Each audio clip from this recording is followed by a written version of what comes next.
Welcome to our Develop and Refine Your College App List presentation.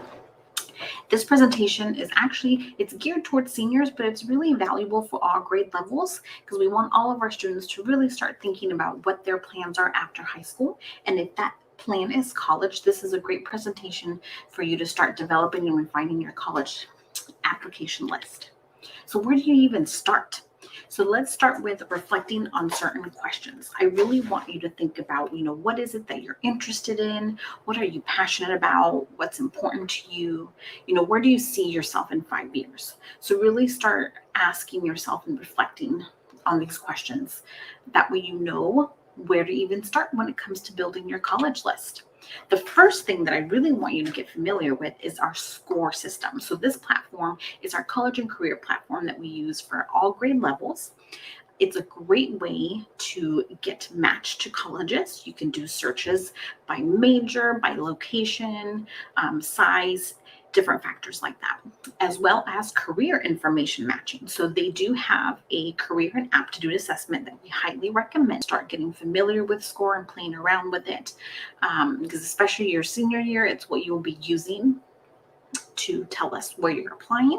It's how we as counselors send your transcripts, your letters of recommendations, school profiles, anything that a college requires we'll be sending through the system. So start playing around with it.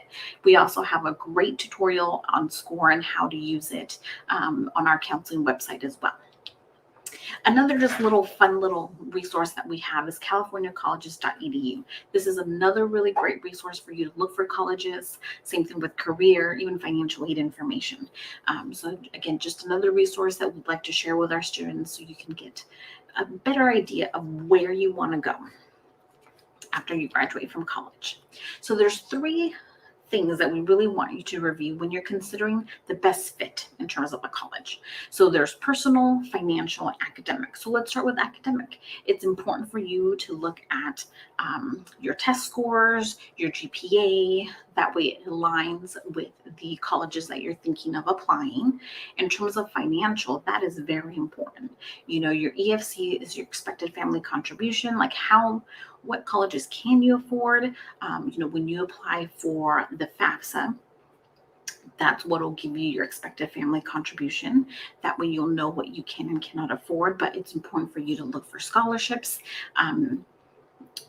Depending on where you apply, if it's, private versus a state school, that'll make a difference, but it's really important for you to have those conversations, especially with your family, to see how much you'd be able to afford, because that's a big deal when it comes to finding a great college for you. Then it comes to personal. What are your preferences? What experiences are you looking forward to? Do you want to go to a big school that has a lot of school spirit and, has a stadium full of thousands and thousands of people watching their football games or basketball, you name it? Like, what is important to you? Are you looking into getting involved in Greek life? If so, you want to make sure that campus offers those opportunities for you. So just 3 lenses that I really want you to pay attention to. Then we have good questions to ask yourself. So in regards to financial, again, how much do you and your family want to spend? Do you already have a savings account? Have you been planning for this already and saving? How much of it can you use per year? Are there certain limitations and caps on that account? Do you need to apply for scholarships? That's a really important question, and you can start doing that now and at any grade level. There's definitely a lot more scholarships for current seniors, that's for sure, but any grade level, you can always find scholarships as well. Do you qualify for financial aid? Can you expect any kind of grants from the government? So just good questions to start asking yourself and to start looking into. Then when it comes to the personal lens, what do you plan on doing with your career? What type of major fits your goals? What kind of clubs or sports do you want to join? Like I said earlier, are you interested in Greek life? Do you want a small school or a large school? Is it important for your professors to get to know you, or are you okay being one of 500 students in the classroom where you mostly, work with a teacher's assistant instead of the actual professor? Those little questions that I really want you to start thinking, because they make a big difference. Something even as simple as, what weather do you prefer? If you grew up here in San Diego, you are used to the sun all day, every day. But maybe you want to try something different. Maybe you want to go where it's cold, whatever it may be. Just really think about what's important to you. In terms of academic, review your GPA. Have you taken the SAT or the ACT? Is it even required for the colleges that you're thinking about applying? Have you taken AP scores? How did you do on AP exams? So I really want you to consider those things when you're looking at colleges that you're going to apply to. So definitely you have a lot of research to do. So I want you to identify your priorities. Something as simple as like location. Do you want to stay on the West Coast? Do you really want to go to the East Coast? What is it? Population? How big do you want the school to be? Is that important to you? Is class size important? Do you need to have certain majors available where you're going? So start researching that. Social environment, housing, dining, transportation, for example. Like, do you need to own a car at that college, or is it really easy to get around? In terms of admission requirements, you have your GPA that you need to look at, your Westview data scattergram. So this is actually really cool. In SCORE, if you go to the college's detail page, you will be able to see a button that says View Scattergram, and it'll actually give you Westview graduation data. So in terms of how many of our students are attending that university, for example. So I definitely recommend for you to look at that. And also just look at the school data, look at the college, look at what they have to offer, look at their admissions rates, what is the average GPA of an admitted student. So please pay attention to that as well. On-campus college visits are fantastic as well. We know that it's not always possible, especially if you want to go far away. There are certain limitations to that, but a lot of our campuses are still doing a lot of really great virtual visits, so take advantage of that. But if it is possible, I always recommend for you to actually see the campus in person, because you'd be surprised how you will feel when you're on the campus. You have been dreaming of a certain school for years, and you actually go and visit it and get to learn more about its programs, get to see how it's like, and you might actually not end up liking it. You never know. So it's always important, if you can, to go visit the college in person. We meet with college reps here on campus. We have so many college visits planned for the next few months. We have a college fair coming up as well next week on September 15th. So take advantage of that as well. Do a cost and benefit budget. Figure out whether, if one certain college is a certain price and maybe it's a little too expensive, but is it worth it based on the other benefits that it could bring to your future? We're going to discuss that a little bit later as well as the difference between 2-year versus a 4-year college, and the difference between a public and private college. Some other helpful resources. We have the College Board Big Future. So you can search for colleges based on test scores, locations, majors, support services, and diversity. So highly recommend for you to use the College Board for that information. Then there's CAPEX, where you can search through thousands of schools and get an estimate on your chances of admission based on your GPA and admission test scores. We also have College Insight, where you can pick out the most relevant data and compare schools. And then Unigo, you can set up your certain filters that will match you to colleges based on your responses. So definitely take a look at these resources as well. Something we always recommend is, whether it's a Google sheet, an Excel spreadsheet, maybe just a folder that you have at home, but keep track of all the colleges that you are even considering, and then put in this spreadsheet, the basic information that you need, and that's really important to you. Obviously, you're definitely going to put the school's name, the location, the school website, but different things like, are there certain majors that are important to you that you want to make sure the school has? Greek life, clubs, sports. Put everything that is important to you on this spreadsheet, so you can clearly compare and contrast your list if you keep trying to, especially if you're trying to narrow it down to a smaller list. So highly recommend for you to stay organized and have everything in one place. Virtual tours, like I was talked about earlier. Nowadays, colleges are doing amazing virtual tours. That was one of the benefits that came out of COVID, is that there's a lot more online and virtual resources for our students. So if you can't go to the school physically and see it in person, please look at all the virtual tours that they offer, because you will get a great idea of what the school is really like. You'll be able to learn more about their programming and what they have to offer. So highly recommend for you to attend virtual tours. And definitely attend all of our college visits here at Westview.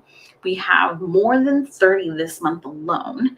So the next 2 months will be very busy with college visits here in the Wolverine Center, and you can register on SCORE. It's very easy to do. One thing I will tell you though is if you are coming to a session that is during class time, please make sure you ask your teacher for approval to come to the college visit first. So just make sure you do that. But please take advantage of all the great colleges that we have coming on campus this for the next few months.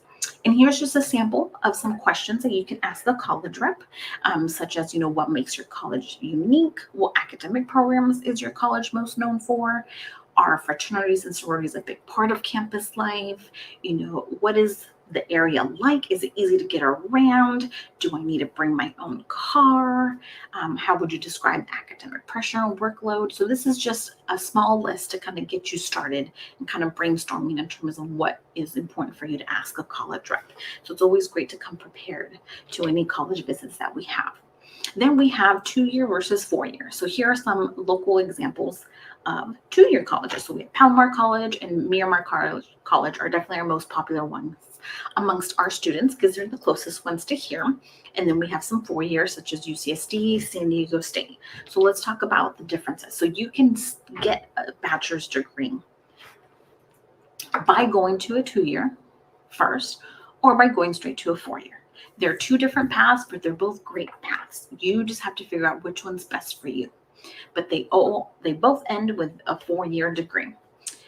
With the 2 years, starting with 2 years at a community college, you're working on getting your general education, you're preparing for your major, and you're making sure that you are meeting all the requirements for admissions to the university that you want to transfer to. And then once you transfer, then you're really working on your major requirements and your graduation requirements. And once you transfer and finish at that other university, your diploma is going to say, the University of whatever it may be. It's not going to have the name of the community college on there. So just know that it's a great pathway. You'll also financially save a lot by going that. So if for financial reasons, you think you couldn't afford going directly to a 4-year college, just know a community college is a great option because you're still going to get an amazing education, especially at the ones here locally in San Diego. They are really fantastic institutions. So just know that is a really great option. Or you can go directly to a 4-year university where you will complete all of your general education courses, your major requirements, and then obviously all your graduation requirements. So just know that both of these are great options. So you just have to think about what is best for you and for your family in terms of the pathway you select to go with. Now let's discuss public versus private. So public schools, they're mostly funded by state governments. Tuition is usually lower. There's usually a larger student population, definitely a wider range of majors. You typically really large class sizes, sometimes up to 500 students, which makes it difficult to create relationships with your professors because you can't really access them. A lot of the times, you may be working with their TA more than the actual professor. And then something to think about that, if you want to go to a public school that's outside of California, there is out-of-state tuition. So even though the cost for the students from that state are low, they wouldn't necessarily be that low for our students because you're coming from California. So just something to think about. Private schools are mostly funded by tuition and private contributions. Tuition is usually higher, and I don't want that to make you think you shouldn't even bother applying for a private school because you think, I'm not going to be able to afford it. I don't want you to think that because most of the time they actually provide a lot more financial aid than our public schools. So you'd be surprised of your financial aid package that you could possibly get from a private school. So I just don't want you to think because the price is too high that you're not going to be able to afford it. Once you get your financial aid package, that's when you can make the decision that makes the most financial sense for you. Private schools also tend to be a lot smaller, so you have a smaller student population. You really have an opportunity to create and build great relationships with your professors, which is always a great thing because they have a lot of connections and they'll be able to help you grow even after you graduate, whether you plan on going to graduate school, whether you're going to go straight into the workforce. They always have a lot of connections in the community. You have a more narrow range of majors, again, smaller class size, and out of state tuition is usually not a factor. It's usually the same tuition for any student, regardless of where they're coming. So those are just some of the differences regarding public and private schools. Organize your list. So this is very important. You want to have your safety schools, your target schools, and your reach schools. So let's start with safety schools.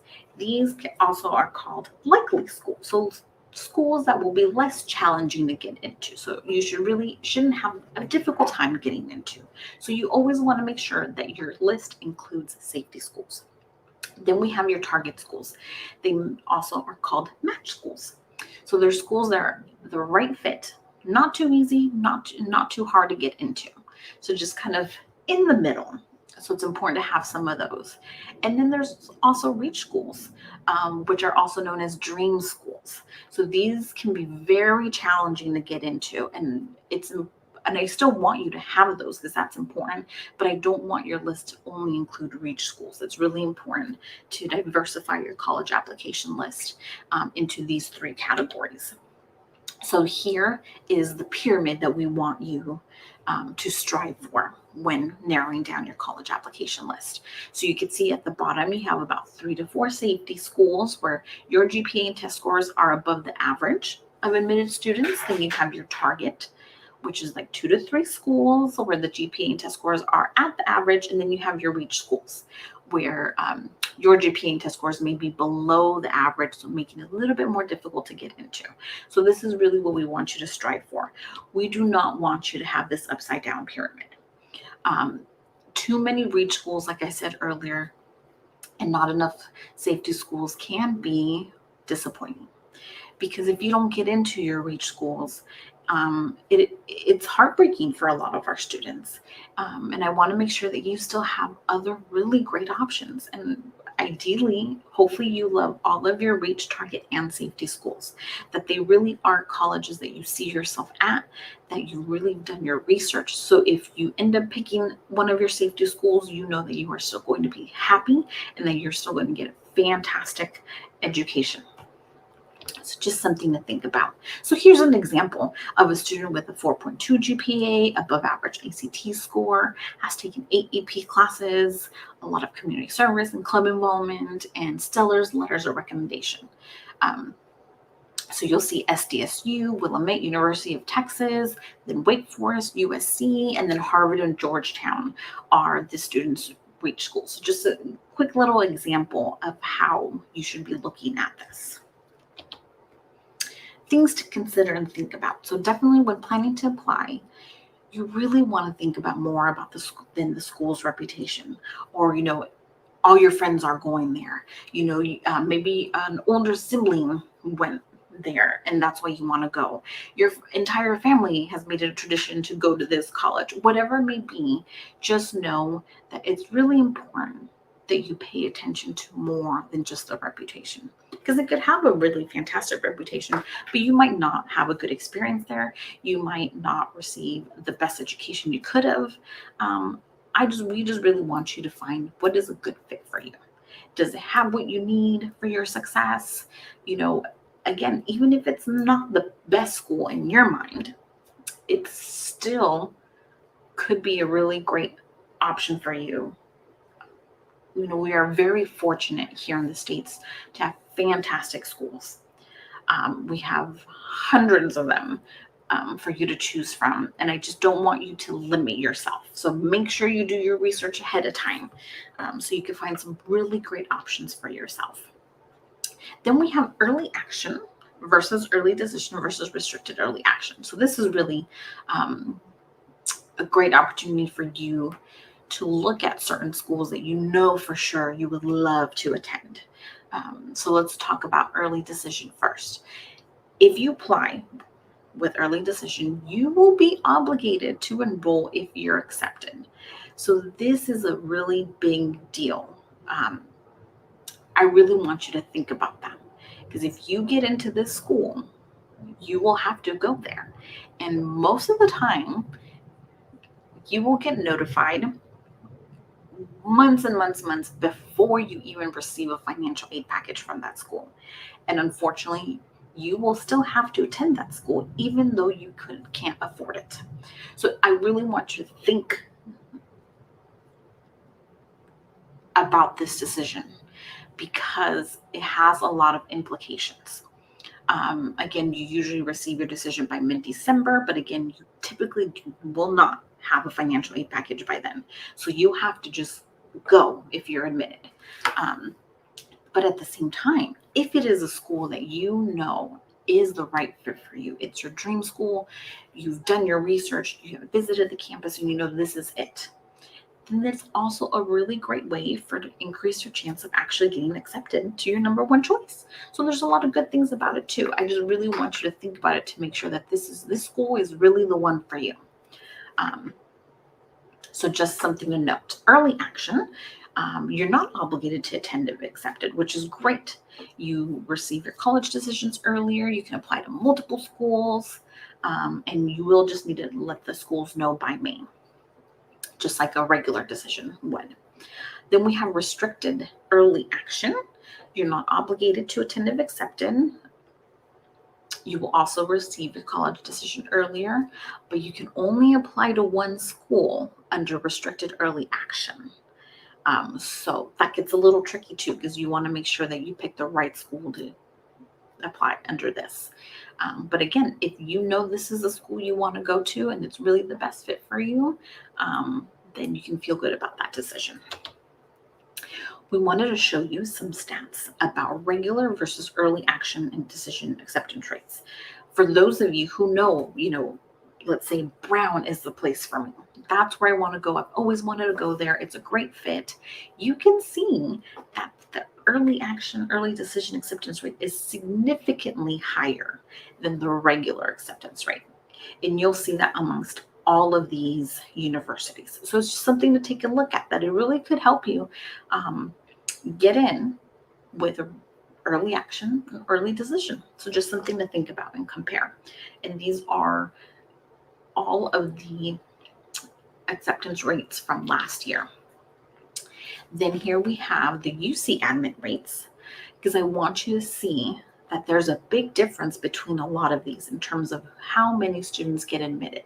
So for example, UC Merced accepts 90% of applicants.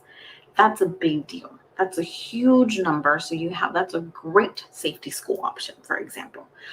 Compare it to a UC Berkeley, where they only accept 11.4% of their students. So just something to look at. This is a great way to visualize some safety schools versus reach. So just some good information for you to review. And I also wanted to show you regular application acceptance rates of highly selective schools, because I want you to see how many students actually get admitted to these universities, which is very low compared to how many applications they actually receive. So for example, you have Princeton. They received over 54,000 applications for regular decision. They only admitted 1,600 of those students. So just think, out of all of the seniors here in the States and abroad, only 1,600 spots were given. That is a very low number. I mean, here alone at Westview, we have 500 seniors. So just think of the thousands and thousands and thousands of seniors that we have here in the US alone that are just trying to compete against each other to get into one of these highly selective schools. So just something to think about.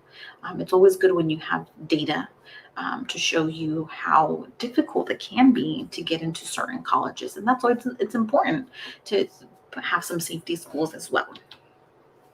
This is just a good map to show you all the colleges that we have here in the United States.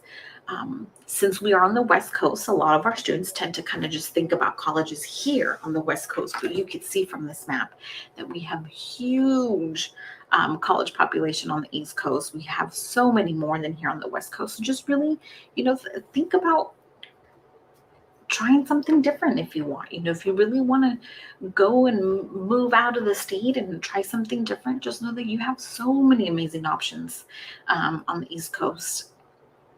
So just something to think about, because I think sometimes we don't realize just how few colleges we have on this side of the coast compared to the east. So just know you have a lot of options, more than you think of. Cost. Okay, so this is also very important. When you create a list of, let's say you have over 20 colleges on your list of places that you're thinking of applying, just know if you decide to apply to 20 colleges, there is a high cost to that. I mean, for example, the UC application alone costs $70 per school. So all of that adds up. So I really want you to be very intentional about the colleges that you're applying to, because it does cost quite a good amount of money for you to even just apply. That we're not even talking about tuition. This is just the application cost. So make sure that you really want to attend those schools. The common application costs vary depending on the school. The CSUs are $70. And then remember that you also have to pay to send all your test scores. Whether you're sending them from the College Board or from the ACT, just know that all of these costs really do add up. So don't forget about that. Scholarship information. So this is really important. One, I hope you already know that we have a great scholarship newsletter that we update on a regular basis. We also put a lot of really great community scholarships. So I want you to remember that, because our community scholarships are typically just for Poway District students or just for Westview students. And so imagine your chances of being able to get one of those Westview scholarships. It's significantly better than applying for a national scholarship or even like a San Diego scholarship, for example. So I really want you to keep an eye on our scholarship newsletter for anything that we have that's specifically for our students. Take advantage of those scholarships, because sometimes they go unused because our students don't apply for it. So I really want you to look at that. You can find our scholarship newsletter on our counseling newsletter, on our main one, also on our counseling website and our Canvas page. So we have a lot of other outside trustworthy websites. One that we're going to be sharing a lot more information about is Going Merry. Going Merry is really a scholarship website that you create a profile, and based on that profile, it will actually match you to scholarships that you are eligible to apply for. It sends you reminders about when deadlines are coming up. One of its newest additions is it actually helps you complete the FAFSA, which is amazing, because it can, for some families, they have a little bit of a difficult time completing it, and Going Merry actually makes it very user friendly. So we highly recommend that. Then we have Career One Stop, Big Future Scholarship Search, Sallie Mae Scholarship Search, Unigo Scholarship Experts, FastWeb, and Scholarship America. So just know that we have a lot of resources available for you. Take advantage of scholarships. And I know sometimes when students see a scholarship that's, let's say, for $250 to $500, they may look at that and be like, you know what, that's really not worth my time. I'm going to go for the bigger scholarships, the ones that are at least $1,000, if not more. Try not to do that, because every little bit helps. $250 can help you purchase a textbook. It can help you towards a laptop, just school supplies in general. So just remember that even those scholarships for small amounts really do add up, and we still highly recommend them. So take advantage of any scholarship opportunities that your counselors. Please come ask us questions. Please let us know how we can help. Just know that you will have a lot of support, especially as a senior during that application time. You're going to have so many resources and support from us to help you through this process. You're not going to have to do this alone. We are here to help you. This is a really exciting and I know stressful time in your life, but overall it's just really exciting. And we love being a part of that, being part of your future. So please don't hesitate to reach out to us with any questions, concerns, anything you need. Like, we want to help you make this a great experience for you. Again, we know it can be stressful and overwhelming, but whatever we can do to kind of ease that load for you, we would be more than happy to do that. So thank you so much for watching. And again, let us know if you need any help. And I put all of the counselor information here. So just please reach out, and thank you so much for watching.